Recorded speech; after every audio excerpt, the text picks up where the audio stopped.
선생님, 70대 어르신의 평범한 피부 조각을 떼어냈는데 현미경 속에서 그 세포가 시간을 거슬러 올라가 갓 태어난 아기의 세포로 회춘하는 기적. 믿어지십니까? 오늘 그 마법 같은 회춘의 비밀을 풀어드립니다. 안녕하세요. 세상만사 신기한 이야기를 옛날 이야기처럼 술술 풀어드리면 과학을 뒷따입니다. 본격적인 이야기를 시작하기 전에 문득 궁금해지네요. 지금 우리 구독자께서는 따뜻한 아랫목에 계신가요? 아니면 볕 좋은 공원 벤치에 계신가요? 전국 팔도 어느 동네에서 이 방송을 듣고 계신지 댓글로 살짝 귀찜해 주시면 제가 그쪽을 향해 더 반갑게 인사를 올리겠습니다. 자, 그럼 오늘 이야기 보따리를 한번 풀어볼까요? 저희가 오늘 선생님들을 위해 책상 위에 잔뜩 쌓아놓은 자료들은요, 최근 세계 의학계를 발칵 뒤집어 놓은 줄기세포 최신 연구 논문들과 노벨상 수상자들의 생생한 인터뷰 기록들입니다. 이 방대한 자료들을 아주 곱게 체에 걸러서 가장 놀랍고 희망찬 이야기만 쏙쏙 뽑아 전해드리겠습니다.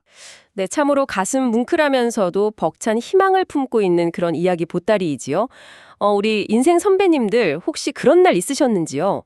그 안방 한 구석에서 정성껏 닦고 기름치면서 수십 년을 함께 해온 낡은 괴종시계나 재봉틀이 어느 날 갑자기 가쁜 숨을 몰아쉬면서 덜컥 멈춰버리는 그런 날 말입니다. 아유, 그럼요. 아무리 태엽을 다시 꾹꾹 감아보고 또 톱니바퀴에 정성스레 기름을 쳐봐도요, 세월의 무심한 무게를 이기지 못한 기계는 그냥 고요한 침묵으로 대답할 때가 있죠. 맞습니다. 그런데 참 야속하게도 우리 몸도 참 신기하게 그 기계를 쏙 빼닮았거든요. 평생을 나를 위해서 군말 없이 뛰어준 심장이 조금씩 헐떡이며 힘에 부처하고 또 내 맘대로 거뜬히 움직여주던 손끝이 어느 날부터인가 미세하게 떨리기 시작할 때가 오니까요. 네, 맞아요. 그때 우리는 비로소 세월이라는 거대한 흐름을 몸소 느끼게 됐죠. 옛날 진시황이 늙지 않으려고 불로초를 찾아 헤맸다는 이야기가 그저 옛날 이야기만은 아닌 것 같습니다. 누구나 늙고 병드는 것은 참 두려운 일이니까요. 그렇죠. 하지만 그 의학과 과학의 진짜 위대한 역사를 이렇게 들여다보면요. 뭐 영원히 살겠다는 거창한 욕심보다는 당장 내 눈앞에서 아파하며 떨고 있는 이 환자를 어떻게든 구해야 한다는 아주 절박하고 따뜻한 마음에서 큰 발견들이 시작되었습니다. 아, 당장 아픈 환자를 구하려는 절박하며? 네네. 이야기의 시계바늘을 한 200년 전쯤인 1817년 영국의 그 안개 자욱하고 쌀쌀한 런던 거리로 한번 돌려보겠습니다. 제임스 파킨슨이라는 한 의사 선생님이 굽은 골목길을 걷다가 아주 가슴 아픈 광경들을 목격하게 되거든요. 1817년이면 조선시대 순조임금 시절쯤 될 텐데 그 옛날 런던 거리에서 도대체 무엇을 보셨다는 건가요? 어떤 어르신들이 길가에 서서 몸을 앞으로 구부정하게 숙인 채로 본인의 의지와는 전혀 상관없이 손을 바들바들 떨고 계셨던 겁니다. 아이고, 얼마나 힘드셨을까요? 네, 게다가 걸음걸이는 마치 누군가 뒤에서 확 미는 것처럼 종종 걸음을 치면서 위태롭게 걷고 계셨고요. 그런데 안타깝게도 당시 런던 사람들은 그 아픈 모습을 보고 그저 노망이 단단히 났다거나 심지어 귀신이 들린 몹쓸병이라며 수군대고 피하기 바빴습니다. 어머나 세상에, 몸이 아파서 서러운 것도 모자라 귀신 들렸다는 억울한 소리까지 들으셨다니 참으로 기가 막힐 노릇이네요. 그니까요. 그런데 이 파킨슨 선생의 눈은 달랐던 겁니다. 이분들을 절대 외면하지 않고요. 그 증상들을 하나하나 꼼꼼히 일기로 기록하셨습니다. 아, 그냥 지나치지 않으셨군요. 네. 그리고 이것이 단순히 나이 탓이나 귀신 탓이 아니라 뇌의 어느 특정한 부분이 고장나서 생기는 분명한 질병이라는 것을 세상에 처음으로 밝혀냈습니다.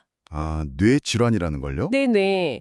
훗날 과학이 발전하고 현미경으로 뇌 속을 샅샅이 들여다볼 수 있게 되면서 그분의 짐작이 정확히 맞았다는 게 증명되었지요. 오늘날 우리가 이 병을 파킨슨 병이라 부르는 이유입니다. 그렇다면 뇌 속에 도대체 어떤 고장이 났길래 그렇게 멀쩡하던 손발이 떨리게 되는 겁니까? 우리 뇌 속 아주 깊은 곳에는요, 도파민이라는 귀한 윤활유를 만들어내는 아주 작은 공장이 있습니다. 이 기름이 있어야 우리 몸의 근육들이 아주 부드럽게 움직이거든요. 아, 도파민 공장이요? 네, 그런데 세월이 흐르며 이 공장에서 밤낮 없이 일하던 일꾼 세포들이 하나둘 지쳐 세상을 떠나고 사라지게 되는 겁니다. 윤활유가 뚝 끊기니까 우리 몸이라는 기계가 뻑뻑하게 굳어버리고 손발에 떨림이 오는 것이지요. 아이고, 뇌에서 일꾼들이 서서히 사라져서 기계가 멈추는 것도 참 무서운 일이지만요. 단 1초라도 일꾼이 파업하면 당장 생명이 위태로워지는 곳도 있지 않습니까? 바로 우리 몸의 가장 중요한 엔진, 심장 말입니다. 정확히 짚으셨습니다. 심장 역시 똑같은 세월의 무게를 고스란히 견디고 있거든요. 엔진에 오랜 세월 과부하가 걸리거나 핏길인 혈관이 찌꺼기로 막혀서 영양분이 끊기면 어떻게 될까요? 글쎄요, 엔진이 버티지 못하고 고장나지 않을까요? 네, 평생 쉼없이 펄턴이던 심장 근육벽이 종이장처럼 얇아지거나 아예 굳은 시멘트처럼 딱딱하게 변해버립니다. 숨이 차서 계단 하나 오르기도 힘들어지는 이 무서운 병이 바로 어르신들이 많이들 걱정하시는 심부전입니다. 도 해주시고 약도 처방해 주시잖아요. 그런데 완전히 망가져서 시멘트처럼 굳어버린 상태라면 그 약을 먹는다고 굳어버린 심장 근육이 다시 말랑말랑해집니까?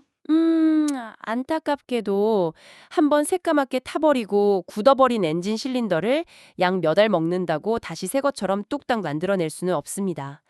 과거의 의학으로는 도저히 불가능한 영역이었죠. 아, 약으로는 한계가 있군요. 네, 그저 이 낡은 엔진이 완전히 멈추지 않도록 살살 달래가며 하루하루 더 버티게 해주는 것이 당시 의사들이 할 수 있는 최선이었습니다. 말씀을 쭉 듣다 보니까 문득 참 답답한 마음이 듭니다.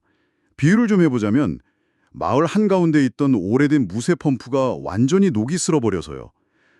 아무리 마중물을 붓고 펌프질을 막 해대도 물 한 방울 안 올라오는 헛돌림 상태인데 언제까지 그 겉면에 기름칠만 하고 있을 거냐는 말이죠. 아, 완벽한 비유네요. 맞습니다. 의학이 이렇게나 발전했는데 아예 가마솥쇠를 팔팔 새로 녹여서 튼튼한 새 부품을 쩍쩍 찍어낸 다음에 갈아 끼우는 방법은 없었습니까? 바로 그 답답함과 절박함에서 세상을 바꾸는 위대한 상상이 시작되었습니다. 과학자들도 선생님과 똑같이 생각한 거거든요. 낡은 부품을 고쳐 쓰는 게 한계가 있다면 우리 몸 안에서 무엇이든 될 수 있는 마법의 씨앗을 찾아내어 아예 새 부품을 찍어내자. 아, 마법의 씨앗이요. 네, 그렇게 해서 등장한 개념이 바로 줄기세포입니다. 나무의 튼튼한 줄기 하나에서 무성한 잎도 나고 알찬 열매도 맺히듯이 심장도 될 수 있고 뇌신경도 될 수 있는 생명의 으뜸 뿌리라는 뜻이죠. 하하, 그 마법의 씨앗만 밭에 심으면 낡아버린 심장 근육도 새로 돋아나고 멈춰버린 뇌 속 도파민 일꾼들도 다시 만들어낼 수 있다는 거군요. 당장 그 씨앗을 구해서 환자들에게 심어주면 되지 않습니까? 이론은 아주 완벽했는데요. 현실은 아주 차가운 얼음벽에 부딪혔습니다. 처음에는 그 씨앗을 얻기 위해서 생명이 막 싹트기 시작하는 엄마 뱃속의 수정란을 연구실로 가져오려 했습니다. 아, 수정란요? 네. 하지만 여기에는 도저히 넘을 수 없는 거대하고 무거운 윤리의 벽이 버티고 있었죠. 장차 하나의 온전한 생명, 한 명의 아기가 될 그 숭고한 씨앗을 실험실의 재료로 쓴다는 것은 인간의 도리상 차마 허락될 수 없는 일이었으니까요. 아유, 그럼요. 사람 목숨 살리겠다고 아직 태어나지도 않은 생명의 윤리를 저버릴 수는 없는 노릇이잖아요. 참으로 이러지도 저러지도 못하는 진퇴양난이었겠네요. 그럼 그 마법의 씨앗은 영영 그림의 떡으로 남은 건가요? 세상 일이 참 알다가도 모를 일인 게 전혀 예상치 못한 곳에서 구원투수가 등장합니다.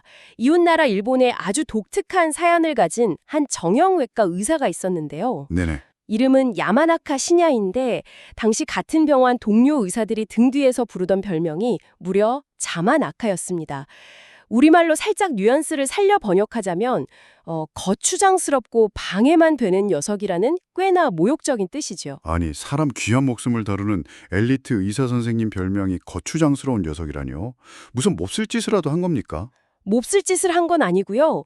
이분이 안타깝게도 수술실에서 손재주가 지독하게 없었기 때문입니다.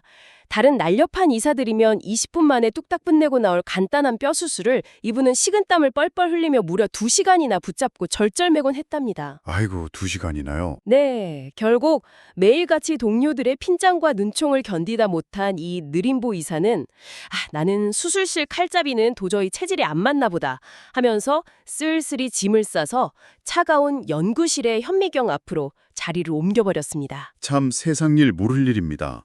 수술실에서 가장 손재주가 없다고 구박받고 쫓겨나던 나온 분이 나중에 어떻게 인류 역사상 가장 정교하다는 생명의 시계를 거꾸로 돌리는 엄청난 일을 해낸 겁니까? 야마나카는 그 외로운 현미경 앞에서 아주 터무니없고 발칙한 상상을 합니다. 윤리적인 문제가 얽혀있는 엄마 뱃속의 수정란은 아예 쳐다보지도 말자. 대신에 동네에서 흔히 마주치는 60대, 70대 어르신들의 평범하고 다 자란 피부세포를 가져다가 억지로 아기 때의 뽀송뽀송한 줄기세포 상태로 되돌려버리면 어떨까? 잠깐만요. 다 자란 어른의 피부세포를 아기세포로 되돌린다고요? 그게 말이 됩니까? 비유하자면 이미 겨울 내내 아궁이에서 활활 다 타고 허옇게 식어버린 연탄재를 핀셋으로 주워다가요. 불이 척척 붙는 새까맣고 윤기나는 새 연탄으로 바꿔놓겠다는 소리 아닙니까? 과학적으로 그게 가능한가요? 네, 진행자님 말씀대로 당시 전 세계의 네로라 하는 석학들도 다들 저 느림보 의사가 드디어 미쳤구나, 불가능한 망상이다 이러면서 콧방귀를 꼈습니다. 우리 몸의 수만 개의 유전자 중에서 도대체 어느 스위치를 눌러야 세포가 거꾸로 젊어지는지 아무도 몰랐거든요. 아, 모래사장에서 바늘 찾기였네요. 네네. 하지만 이 느림보 의사는 수술실에서 미련하게 2시간씩 버티던 그 끈기로 현미경 앞에서 수만 가지의 유전자를 넣었다 뺐다 하면서 수만 번의 뼈아픈 실패를 묵묵히 거듭했습니다. 남들이 비웃든 말든 우직하게 한 우물만 판 거군요. 그래서 결국 찾아냈습니까? 네. 무수한 실패 끝에 마침내 세포 속에 꽁꽁 자물쇠로 잠겨있던 4가지 비밀 열쇠를 기적처럼 찾아냅니다. 4가지 열쇠요? 네, 70대 어르신의 주름진 피부 조각에 이 4가지 열쇠를 딱 꽂아 넣었더니 현미경 속에서 그 늙은 세포가 마치 갓 태어난 아기의 생명력 넘치는 세포처럼 팔팔하게 살아 움직이며 완벽하게 회춘을 해버린 것입니다. 세상에나. 결국 동료들에게 거추장스럽다고 놀림받던 이 의사는 이 위대한 발견으로 전 세계 과학자들의 기립박수를 받으며 노벨상까지 거머쥐게 됩니다. 와, 다 낡아빠진 세포의 멱살을 잡고 기어코 시간을 거스러 올라갔다는 거군요. 정말 소름 돋는 인간 승리입니다. 그런데 방금 말씀하신 그 4가지 열쇠를 꽂는다는 게 도대체 피부세포 안에서 어떤 조화를 부리길래 아기세포로 변하는 겁니까? 이 기적 같은 세포를 과학자들은 조금 어려운 말로 유도 만능 줄기세포라고 부르는데요. 그 복잡한 원리를 아주 한눈에 들어오게 설명해 드리겠습니다. 우리 어르신들 예전 춥디 추운 겨울날 안방 풍경을 한번 떠올려 보십시오. 네. 윗목에는 논요강이 놓여 있고요. 아랫목 두꺼운 이불무태는 늦게 들어오실 아버지 밥주발이 따뜻하게 묻혀있던 그 시절. 우리 어머니들 손에는 늘 기다란 대바늘과 털실이 들려 있었지요. 아유, 그럼요. 눈에 선합니다. 그 귀한 털실, 아이가 훌쩍 커버려서 스웨터 소매가 깡뚱해지거나 남편 목도리가 군데군데 해지면은 절대 그냥 가위로 싹둑 잘라버리는 법이 없으셨죠. 맞습니다. 어머니들은 무거운 돋보기를 쓰시고 조심스레 매듭 끝을 찾아 술술 풀기 시작하셨습니다. 한 코 한 코 풀려나간 실은 꼬불꼬불한 라면 면발처럼 볼품없이 변하지만 어머니들은 그 실을 펄펄 끓는 주전자 김에 쫙 쐬어서 빳빳하게 펴신 다음에 다시 팽팽하고 보드라운 털실 뭉치로 둥글게 감아놓으셨습니다. 아, 털실 뭉치로요? 네, 야마나카가 만든 이 줄기세포가 바로 그 새로 감은 털실 뭉치입니다. 이미 스웨터로 한평생을 살았던 실이지만 다시 둥그런 뭉치로 돌아가는 순간 따뜻한 벙어리 장갑도 될 수 있고 손주의 귀여운 양말도 될 수 있는 무한한 가능성을 다시 얻게 되는 겁니다. 아하, 그러니까 70년 동안 나는 피부야, 난 평생 피부로 살다 죽을 거야 라고 꼬장꼬장 고집부리던 세프의 머릿속을요, 아까 그 4가지 마법의 열쇠로 싹 지워버리고 너는 이제 막 털실 뭉치로 돌아간 말랑말랑한 도화지야 라고 최면을 거는 거군요. 이해가 단번에 됩니다. 아주 찰떡같이 이해하셨습니다. 그런데 여기서 정말 중요한 사실 하나가 있습니다. 예전처럼 남의 장기나 남의 세포를 내 몸에 억지로 집어넣으면 우리 몸의 면역 수비대들이 외부 침입자인 줄 알고 지독하게 공격해서 끔찍한 거부 반응을 일으켰습니다. 아, 그렇죠. 거부 반응 무섭죠. 네. 하지만 이 털실 뭉치는 어디서 가져왔죠? 바로 환자 본인의 팔꿈치나 허벅지 피부에서 떼어내어 만든 겁니다. 아, 내 피부로 만든 털실이니까 그걸로 뇌신경을 짜든 심장 근육을 짜든 내 몸이 냄새를 맡아보니 원래 내 식구네 하고 전혀 공격을 안 하겠군요. 바로 그겁니다. 마치 굳게 닫힌 내 집 현관문을 남의 열쇠로 억지로 쑤시는 게 아니라 내 주머니에 늘 들어있던 내 열쇠로 찰칵하고 너무나 평온하게 열고 들어가는 것과 똑같습니다.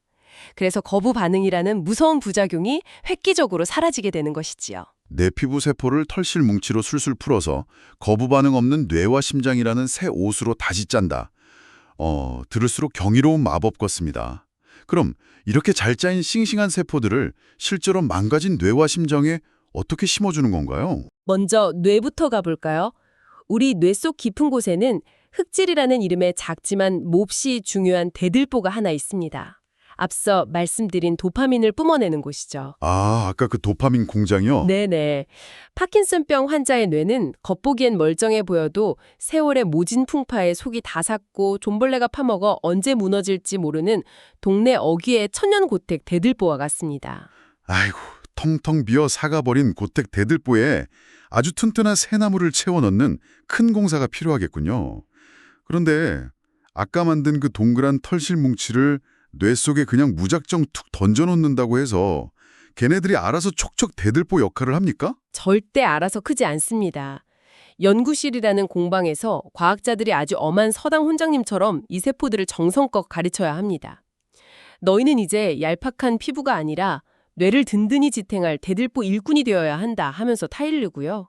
가래침을 주는군요. 네, 배양액이라는 아주 진한 보약을 다려 먹이고 성장인자라는 훌륭한 가르침을 밤낮으로 주입해서 철저히 훈련시킵니다. 보약을 든든히 먹고 대들보가 되는 혹독한 훈련을 마친 정예요원 세포들이 뇌로 들어가는 거군요. 그렇게 뇌 속에 들어가서는 기존에 앓고 있던 늙은 신경세포들과 어떻게 손을 잡습니까? 새로 들어간 정예 요원 세포가 주변에 겨우겨우 남아 숨만 쉬던 낡은 신경들에게 어르신들 제가 싱싱한 윤활유를 잔뜩 가져왔으니 이제 걱정 마십시오 하고 깍듯이 인사하면서 끊어졌던 전선들을 척척 다시 이어냅니다. 이것을 과학자들은 시냅스 형성이라고 부릅니다. 시냅스 형성이요? 네, 실제로 일본에서 파킨슨병 환자들에게 이 훈련된 세포를 이식했더니 밥숟가락도 못 들게 덜덜 떨리던 손이 고요해지고 자석이 붙은 듯 천근만근 무겁던 가름거리가 깃털처럼 가벼워지는 놀라운 후전 반응이 확인되었습니다. 뇌에 삭은 기둥을 새로 세우는 원리는 이해가 쏙쏙 됩니다. 그럼 단 1초도 쉬지 않고 펄떡펄떡 뛰어야 하는 심장은 어떻게 고칩니까? 거기는 공사한다고 심장을 잠깐 멈춰 세울 수도 없고요. 주사 바늘을 마구 찌르기도 참 위험해 보이는데요. 심장의 경우는 낱개의 세포를 주사로 마구 찔러 넣는 게 아닙니다. 아예 널쩍하고 튼튼한 고약이나 파스 모양으로 만들어서 붙입니다. 파스요? 네, 줄기세포로 싱싱하고 힘센 심장 근육세포들을 잔뜩 길러낸 뒤에 그것들을 배틀로 천을 짜듯이 아주 촘촘하게 엮어서 얇은 세포 시트를 만듭니다. 옛날 어르신들 비 오는 날 무릎 시큰거릴 때 큼직한 고약이나 파스 딱 붙이시던 거 기억나시죠? 그럼요. 맨날 붙이셨죠. 홀떡이며 죽어가는 낡은 심장 표면에 이 살아 숨쉬는 세포 파스를 착 하고 찰떡같이 덮어주는 겁니다. 아니, 살아있는 파스라니 상상조차 안 가는데요. 심장 위에 척 붙인 파스 쪼가리가 무슨 건전지가 달린 것도 아닐 텐데 어떻게 그 거대한 심장 전체가 다시 힘차게 펌프질을 하도록 돕는다는 겁니까? 마술도 아니고 솔직히 잘 안 믿깁니다. 안 믿기실 만도 합니다. 그런데 이 파스는 붙자마자 그 자체로 펄떡펄떡 박자를 맞추어 뛸 뿐만 아니라 더 기가 막힌 마법의 신호를 뿜어냅니다. 마법의 신호요? 네, 파스에서 뿜어져 나오는 특수한 물질들이 주변에서 다 죽어가던 낡은 심장 세포들에게 이봐, 일어나, 다시 뛰어보자고 하면서 호루라기를 부는 겁니다. 의학 용어로는 이것을 파라크라인 효과라고 하는데요. 파라크라인 효과라요? 여전히 감이 잘 안 옵니다. 우리 어르신들이 딱 무릎을 칠 만한 비유로 한 번 더 풀어주시죠. 아주 쉽게 그림을 그려드리겠습니다. 젊은 사람들은 다 도시로 떠나고 기운 없는 영감님들만 모여 살아서 조용하고 활기가 싹 사라진 늙은 시골 마을이 있다고 쳐보겠습니다. 네네. 그런데 어느 날 엄청나게 힘 좋고 싹싹한 청년 하나가 그 동네로 떡하니 이사를 온 겁니다. 이 청년이 매일 아침 일찍 일어나서 혼자 부지런히 논두렁도 고치고 무너진 마을회관 지붕도 고치면서 활기차게 움직입니다. 그걸 평상에 누워 지켜보시던 영감님들이 어떻게 하실까요? 아이고, 가만히 못 계시죠. 네, 저 젊은이가 저리 땀 흘려 고생하는데 우리가 가만히 누워만 있을 수 없지 하시며 덩달아 굽은 허리를 펴고 지게를 지고 나와 마을 일을 돕게 되겠지요. 이식된 새세포 파스가 바로 그 기운 센 청년입니다. 아하. 청년이 뿜어내는 활기찬 기운이 다 죽어가던 주변 심장세포들까지 다시 쌩쌩하게 깨워내서 함께 뛰게 만드는 이치와 완벽하게 똑같습니다. 기운 센 청년 하나가 동네에 들어와서 마을 전체의 분위기를 싹 바꿔놓는다. 이 파라크라인 효과, 눈앞에 혼이 그려집니다. 그런데 선생님, 아무리 청년 기운이 장사여도 한두 명 가지고는 수십 년 된 그 거대한 마을의 농사를 다 지을 순 없잖아요. 그렇죠. 우리 몸이라는 거대한 논을 다시 옥토로 살려내려면 대체 이 세포모를 얼마나 많이 심어야 하는 겁니까? 그 현대판 모내기의 규모를 들으시면 아마 입이 떡 벌어지실 겁니다. 텅 빈 논에 묻줄을 팽팽하게 맞추고 한 땀 한 땀 정성스레 물을 심듯이 파킨슨병 환자의 뇌 하나를 다시 깨우기 위해서는 무려 500만 개 이상의 새 도파민 세포가 필요합니다. 500만 개요? 서울시 인구의 절반이 넘는 엄청난 숫자가 그 좁디 좁은 뇌 속 구석구석에 오와 열을 맞춰 빽빽하게 자리를 잡아야 한다는 거군요. 그럼 심장은 훨씬 덩치가 크니까 더 들어가겠네요. 심장은 단위가 아예 상상을 초월합니다.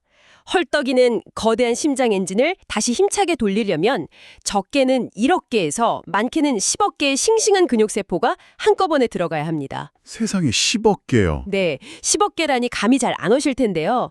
시장의 방앗간에 가면 있는 제일 큰 80kg짜리 쌀 한 가마니 있지 않습니까? 그 한 가마니 안에 들어있는 쌀알을 다 세어보면 대략 400만 알 정도 됩니다. 400만 알이에요? 그러니까 쌀 가마니 수백 포대를 다 쏟아부어야 하는 어마어마한 세포 대군을 얇은 파스처럼 정교하게 펴서 심장에 덮어주는 어마어마한 공사인 셈이지요. 세상에나. 그 수억 개의 세포를 대체 어느 세월에 다 길러내서 심습니까? 명절에 귀한 손주들 올 때 감기 걸릴까 봐 아랫목 온도를 0.1도 단위로 맞추며 살피듯이 아주 지극정성으로 돌봐야겠네요. 네, 맞습니다. 아주 까다롭죠. 근데 선생님, 말씀을 듣다 보니 불현듯 등골이 서늘해지는 걱정이 하나 생깁니다. 이 줄기세포라는 게 아까 무엇이든 될 수 있는 만능 털실뭉치라고 하셨잖아요. 네네.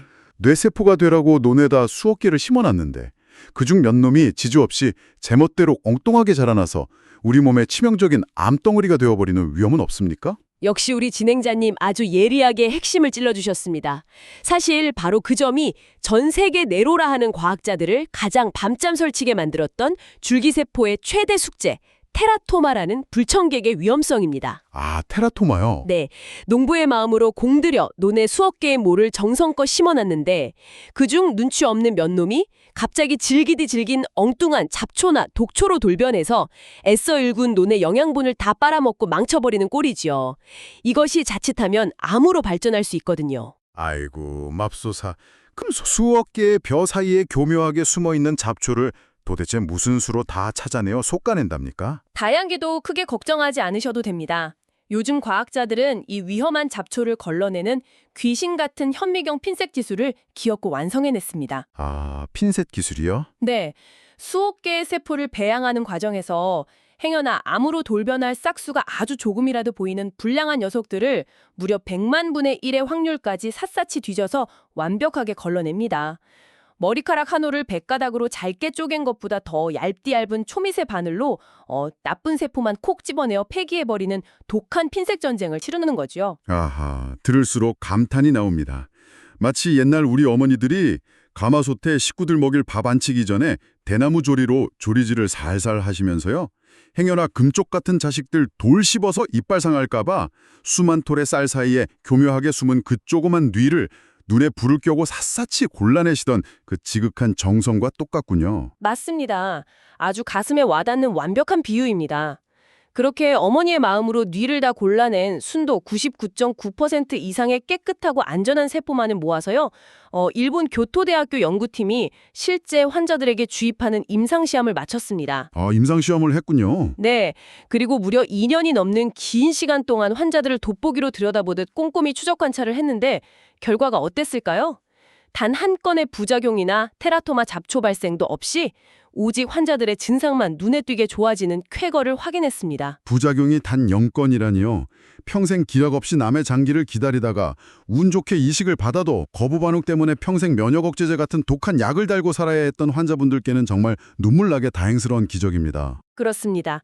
수치로 말씀드리면 이 기술이 상용화될 경우 기존에 험난하고 위험했던 이식 수술보다 환자의 생존율과 치료 성공률이 무려 5배 이상 껑충 뛸 것으로 전 세계 의학 전문가들은 굳게 내다보고 있습니다. 와, 5배나요? 네, 오늘 이 방송을 들으시는 우리 선생님들께서 다른 건 다 잊으셔도 꼭 하나 가심에 새기셔야 할 사실이 있습니다. 이제는 남의 장기를 기증받길 목 빠지게 기다리다 지쳐 쓰러지는 서글픈 시대는 저물어가고 있습니다. 낡은 재봉틀 부품 깎아 만들듯이 내 피부세포 하나로 내 몸의 새 심장, 새 뇌부품을 직접 공수하여 갈아 끼우는 이른바 자급자족 재생의학의 벅찬 시대가 이미 우리 앞에 활짝 문을 열었다는 사실입니다. 자급자족 재생의학. 입안에서 굴려볼수록 참으로 가슴 뛰고 든든한 말입니다. 내 피부세포 하나로 멈춰가는 심장과 뇌를 다시 살려낸다니 바야흐로 100세 시대를 살아가는 우리 인생 선배님들께 참으로 위안이 되고 고마운 소식이 아닐 수 없습니다. 네, 오늘 저와 함께 참으로 흥미롭고 먼 길에 돌아오셨습니다. 멈춰버린 낡은 괴종시계와 런던 거리의 어르신들 이야기부터 시작해서 우리네 어머니들의 따뜻하고 포근한 털실 뭉치 비유, 그리고 거대한 뇌와 심장을 다시 펄떡이게 하는 기적 같은 줄기세포의 원리까지 말입니다. 네네. 이제 이 길고 긴 이야기 보따리를 서서히 묶으면서요. 저는 우리 선생님들과 시간과 생명에 대해 조금 속 깊고 철학적인 위로를 나누고 싶습니다. 선생님, 혹시 70년대 그 서슬퍼런 칼바람이 문풍지를 때리며 몰아치던 매서운 겨울 아침, 연탄 보일러 불이 꺼질까봐 노심초사하며 차가운 아궁이 앞에 쪼그려 앉으시던 날들 기억나시는지요? 아유, 그럼요. 새벽에 눈 떴는데 방바닥이 싸늘해서 불이 나게 나가보면 연탄불이 시퍼렇게 죽어가고 있어서 가슴이 철렁 내려앉혔지요. 번개탄에 신문지 구겨넣고 콜록거리며 부채질해가면서 혹여나 우리 식구들 감기 걸릴까봐 겨우겨우 불씨를 살려내던 그 아침의 매캐한 냄새와 기억이 아직도 생생합니다. 그런데 참 신기하게도 연탄불이라는 게 겉보기에는 아무리 불이 사그라들어 하얗게 재로 변해버린 것 같아도 저 깊숙한 밑바닥 구멍 속에 발그레한 불씨 하나만 기특하게 살아있으면 마음이 참 든든했지요. 아, 그렇죠. 불씨가 중요하죠. 그 작은 불씨 위에 새 연탄을 조심스레 올리고 숨구멍만 잘 맞춰주면 이내 다시 빨갛게 타오르며 온 집안의 냉기를 몰아내고 훈훈하게 데워주었으니까요. 저는 오늘 우리가 함께 나눈 이 유도만능 줄기세포의 원리가 바로 선생님 몸속 아주 깊은 곳에 평생 동안 숨어있는 그 꺼지지 않는 발그레한 불씨와 완벽하게 같다고 생각합니다. 우리는 흔히 나이가 들면 몸이 낡고 쇠해서 몸속에 불씨고 뭐고 다 꺼져버린 줄 알았죠. 이제는 그저 하루하루 저무는 붉은 노을을 바라보며 어디 안 아프기만을 바라고 꾹 참고 버티는 것만이 우리네 최선인 줄로만 알았는데 오늘 말씀을 들어보니 그게 전혀 아니었군요. 그렇습니다. 첨단 과학이 현미경을 통해 우리에게 가르쳐준 진실은 우리가 믿던 체념과는 전혀 다릅니다. 비록 지금 겉모습은 세월의 거친 풍파를 맞아 주름지고 조금 쇠했을지라도요. 선생님 손등을 덮고 있는 그 얇고 평범한 피부세포 하나하나의 가장 깊은 곳 안에는 70년 전 선생님이 어머니 뱃속에서 갓 나와 세상에 응애 하고 처음 발을 디뎠을 때의 그 맑고 생생한 청춘의 설계도가 단 한 글자의 오타도 구겨짐도 없이 완벽하게 고스란히 보존되어 있습니다. 아, 완벽하게요. 네. 과학자들은 이것을 그저 건조하게 유전 정보의 보존이라고 부르지만 제 눈에는 마치 하늘이 우리 인간이 늙고 지칠 때를 대비해 우리 몸 가장 깊은 곳에 몰래 감춰둔 아주 다정하고 든든한 생명의 비상금처럼 느껴집니다. 우리는 그저 슬프게 늙고 사라져가는 것이 아니라 그 방대한 생명의 책에서 잠시 젊음이라는 페이지를 어디서 읽어야 할지 깜빡 잊고 있었던 것뿐입니다. 선생님, 오늘 이야기를 듣고 나니 제 마음이 다 벅차오릅니다. 우리 몸의 작은 세포 하나하나가 70년 전의 맑고 젊은 기억을 그토록 고스란히 잊지 않고 간직하고 있다면요. 혹시 우리 마음속 가장 깊은 방에도 절대 늙지도 닳지도 않는 찬란한 청춘의 설계도가 웅크린 채 숨어 있는 건 아닐까요? 참 멋진 생각이십니다. 오늘 방송이 끝나면 선생님의 마음 한구석에서 오랫동안 잊혀진 채 조용히 잠들어 있는 그 뜨거운 열정의 털실 뭉치를 다시 꺼내어 보시는 건 어떨까요? 그 털실을 솔솔 풀어서 남은 인생의 새로운 무늬, 새로운 꿈을 기분 좋게 상상해 보시는 것도 참 멋진 일일 것 같습니다. 네, 참으로 아름답고 뭉클한 다짐입니다. 아유, 내 몸이 예전 같지 않으니 이제 다 살았다는 아쉬운 체남보다는 내 몸속 어딘가에 아직도 쌩쌩하게 살아 숨쉬는 그 위대한 불씨를 다시 피워낼 기대와 설렘으로 내일 아침을 당당하게 맞이하시길 바랍니다. 네, 맞습니다. 엉킨 털실 뭉치를 찬찬히 풀어 다시 따뜻하고 예쁜 새 옷을 짜듯이 선생님의 소중한 인생도 언제든 새로운 희망의 무늬로 다시 짜일 수 있다는 과학의 진실을 꼭 명심하시고요. 굽은 어깨 활짝 펴고 늘 힘차게 걸어가시길 저도 진심으로 응원하겠습니다. 오늘 들려드린 이야기 입맛에 좀 맞으셨는지 모르겠습니다. 혹시 평소에 뉴스나 신문을 보시다가 이건 도대체 무슨 원리일까 하고 궁금했던 게 있다면 주저 말고 아들, 딸에게 말하듯 댓글로 적어주십시오. 제가 돋보기 쓰고 꼼꼼히 읽어보겠습니다. 그리고 화면에 있는 엄지척 좋아요와 구독 버튼을 꼭 눌러주시면 다음번에도 제가 길 잃지 않고 구독자 댁으로 바로 찾아올 수 있답니다. 저희에게 정말 큰 힘이 됩니다. 지금까지 과학을 듣다였습니다. 늘 강건하십시오.